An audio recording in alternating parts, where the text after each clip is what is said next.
Welcome to another episode of Chat with Chatto. Hey guys, how you doing? It's Jason Ramos with Good Vibes Real Estate Solutions. Welcome to another episode of Chat with Chatto. Oh. And Matt. Cool. Honor to be here, boys. Thank you. Cool. Give it up. Boom. Give it up. Cool. Cool. Appreciate What do it. you want to talk about? Well, right, I know that we've done a couple apartment type buildings in the past. Yeah. Right? So you guys have done some, I've done some. Right. Let's how's the best way to structure a wholesale deal for an apartment building? Yeah. Not a house, but an apartment building. Yes. That's an interesting conversation. And I've flirted with a few wholesale deals. I've never bought a apartment building from a wholesaler, but I do know that it exists. It happens. I know you guys have wholesaled apartment buildings before, right? Okay. The thing that, I bought a few apartment buildings myself. And first of all, maybe we could talk about this, but I'm not talking about wholesaling a 200 unit or 300 unit apartment building. I'm talking about a small, a 10, 15, 30 unit. What deal. price point are you looking at? Because there's going to be a price point, I would think. There's going to be a price point that once you go past it, the buyer is typically going to be getting some type of financing, correct? Sure. Where does that number look? So if somebody's looking to wholesale an apartment building, after what value do they start? Why can't they get financing? Why can't they get financing? I think that, again, the how to wholesale apartment building conversation, if you can figure out how to make the deal work with the buyer having financing, whether that your fee is an acquisition or is a straight fee, or you get a fee from the buyer and say, listen, you got to pay me X. For the rights to this deal, make them sign off on it or whatever, and get the right to convert your fee to a lien if they don't pay it or something like that. Whatever, you really make sure you're protected, right?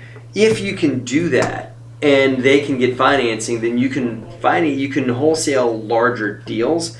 And if you hit me with $1 million deal right now, it's like, hey, I got this deal, $1 million, 16 units, whatever, and you can't use financing on the deal, I would not be able to do that deal. And I submit to you that most investors You're really going to be shrinking your buyer's pool to a tiny, minuscule thing.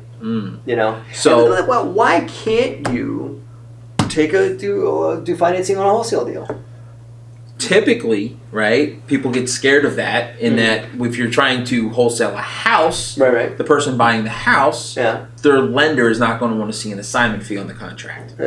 Right? Whereas with a bigger deal, that's going to be a little different because you're dealing with commercial lenders. And I guess there's different places you can get your fee in there.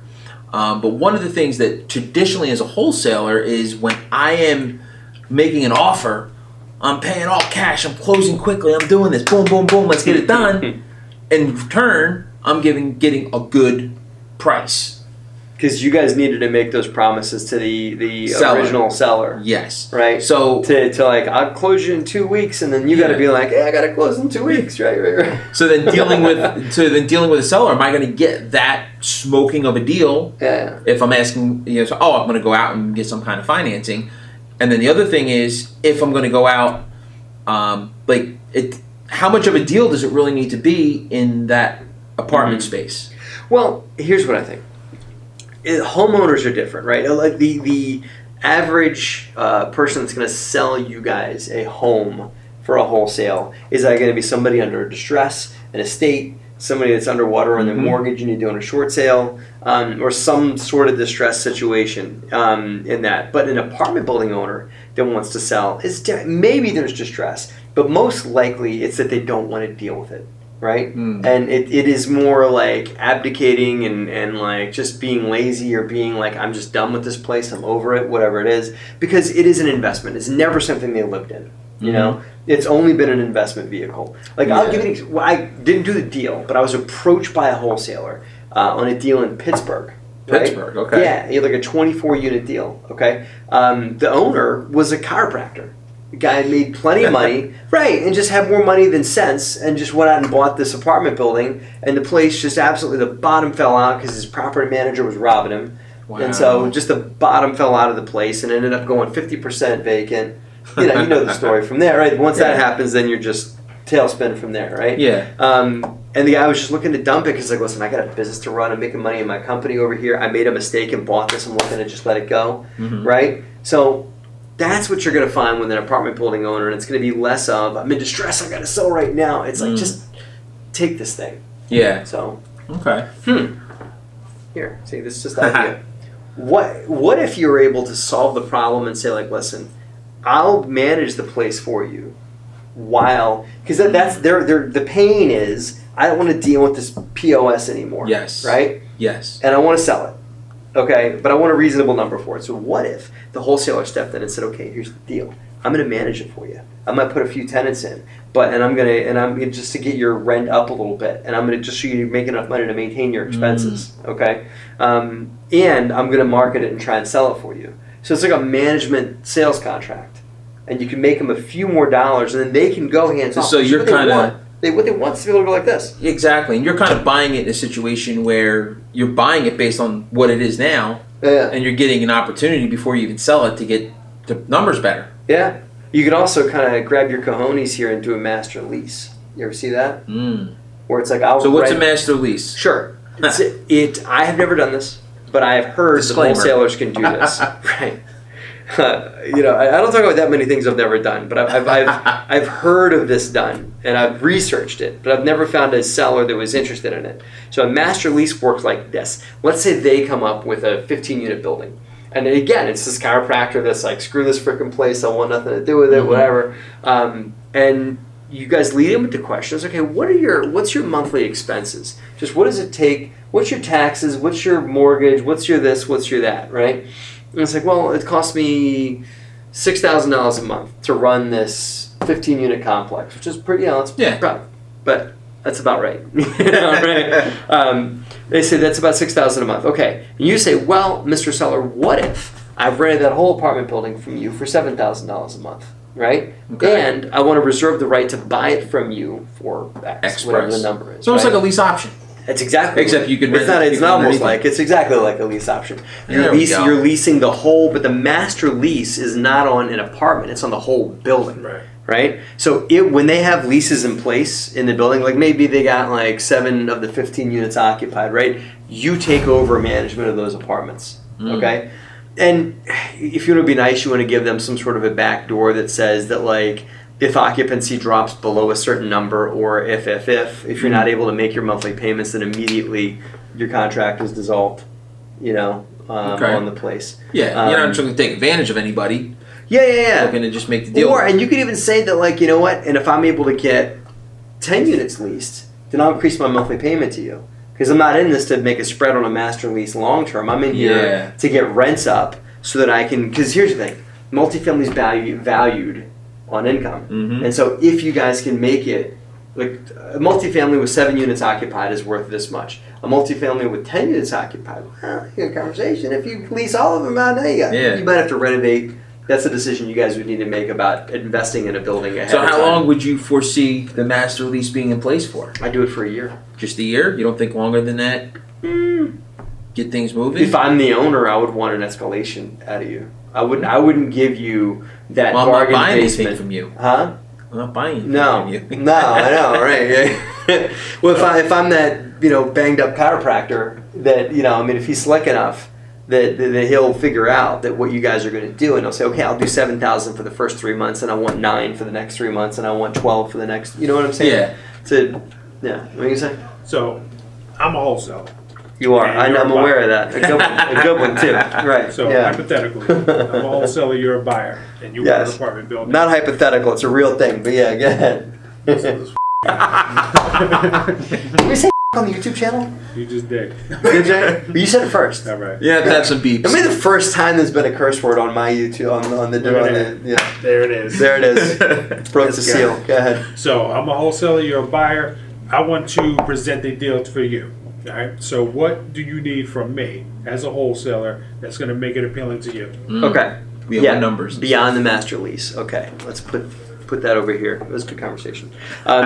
You got to be able to show sellers. Don't be just going out and saying like, hey, here's the rent roll or whatnot. You got to really have an idea, which is maybe where the master lease comes in, because you guys can really get your head around this. But you need to know what real expenses are. You know, what are the taxes exactly? What are the utility bills over the last couple months? And I mean, if it's a reasonable sized deal, you know, we get into something called due diligence on an apartment building, where you want to get in and look at all the expenses. Like, you want to look at like 12 months worth of utility bills, 12 months worth of landscaping and maintenance and everything. It's all part of the evaluation of the building.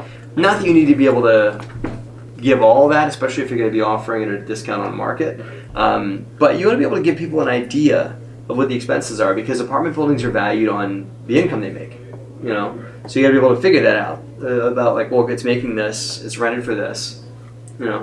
So yeah, yeah. Yeah, so I mean, but like, what, like, do you want me as a wholesaler to give you like, oh, this is what we're putting in for CapEx and this, like, or do you not like all those other fictitious numbers? No, because any buyer is going to do their own line item for that. They're going to do their own analysis and everything. So you just want, right? If I understand you correct, you want to know the income, the expenses, you know, to the best of our ability, so I can do my own and the analysis price of it. Correct. And that's it. Right. And don't be trying to tell me, oh, it's at this cap rate or that cap rate or whatever, because that's all bullshit, man. Like, they don't first of all, the brokers always are going to have a different analysis of the deal than the buyer will. Let the buyer run their own numbers, man. Don't be telling them, here's your NOI, here's your cap rate, here's this, here's that, here's your cash on cash return.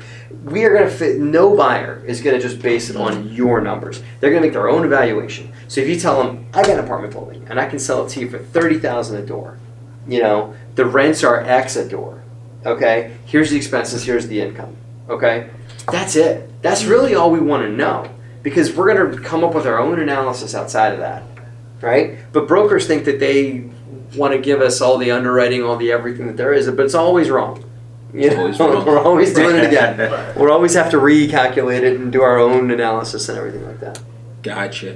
Because I know one of the guys that teaches this type of thing. I know, Jay, you went to the guy's course at some point. We probably shouldn't say the guy's name on the air, but go ahead. Yeah. No, my question, so he's like, you know, you do all your numbers. Yeah. You buy it at a, you know, 10 cap and you sell it at a 9 cap or sell it at an 8 cap. I'm like, well, this is a wholesale guy. Yeah, but I'm like, how does that work if everybody's figuring out their caps different? No.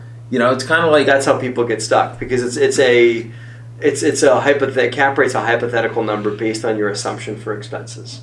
You know, and everybody's going to make different assumptions. Yep. Right. Everybody's different underwriting criteria and different. Well, my maintenance is going to cost me this, and I can get my property manager to charge me this, but this guy's not even going to use a property manager; he's going to do it himself. Yeah. Because the numbers are different. You know, everybody has a different set of numbers, but the brokers don't freaking realize that. They can save themselves a lot of time.